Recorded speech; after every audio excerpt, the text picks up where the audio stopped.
of basketball movies and TV shows as of late. Even HBO decided to take a crack on a show about basketball. But is this one worth watching? Let's talk about it.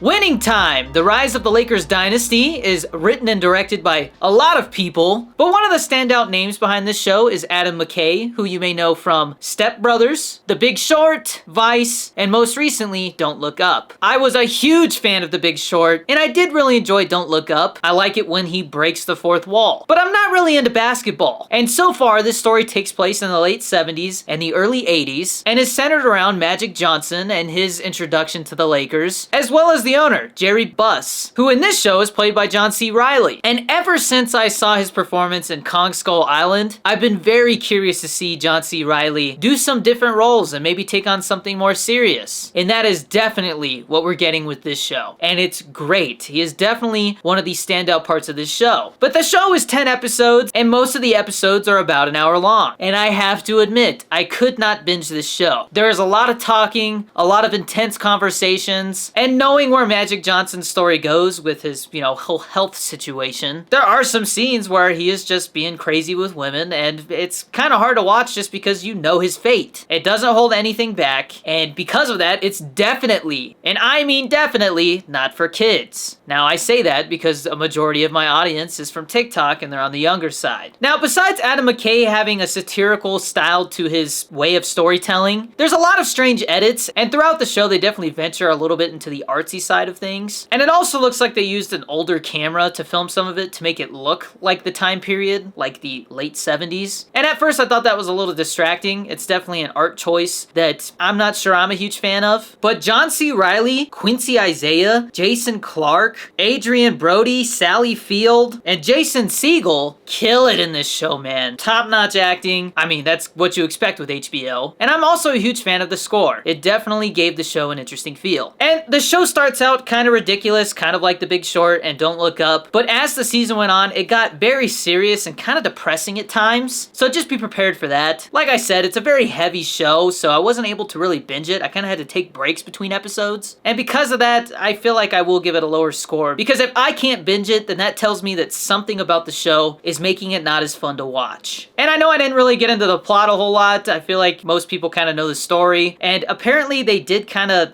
over-dramatize some of it. I know Magic Johnson commented and said a lot of it wasn't true, but it's definitely an interesting show and definitely worth a watch, and apparently they're already greenlit for a season 2. And it's nice to know that my time spent watching this first season isn't a waste because it got canceled or something. And so with those thoughts, I am going to give Winning Time, The Rise of the Lakers Dynasty, an 8 out of 10. If you're a fan of basketball, or a fan of Adam McKay, or maybe you're just looking for a solid HBO quality show to watch, I highly recommend checking out Winning Time. But let me know what you think down in the comments. Have you seen Winning Time? Does it intrigue you? Again, I don't watch basketball, but are you a fan of the Lakers? And if not, who's your team? I'm just curious. And if you guys like these reviews, you want me to keep them coming at the pace that I do, be sure to drop a like, subscribe, and turn on notifications so you don't miss a single one. I would not be as productive of a person as I am if I didn't have some caffeine in me. And GFUEL is my caffeinated beverage of choice. So be sure to use GFUEL code DannyD at gfuel.com for 10 to 30% off your order. That will not only save you some money on some tasty caffeinated beverages, but it also supports my content and allows me to keep making content for a living. And we've also got the Danny Dorito 23 GFUEL shaker, which is still in stock while supplies last. And if you've never had GFUEL before, I highly recommend picking up a starter kit so you can get my shaker along with 7 sample packets. That way you can find a flavor that's right for you.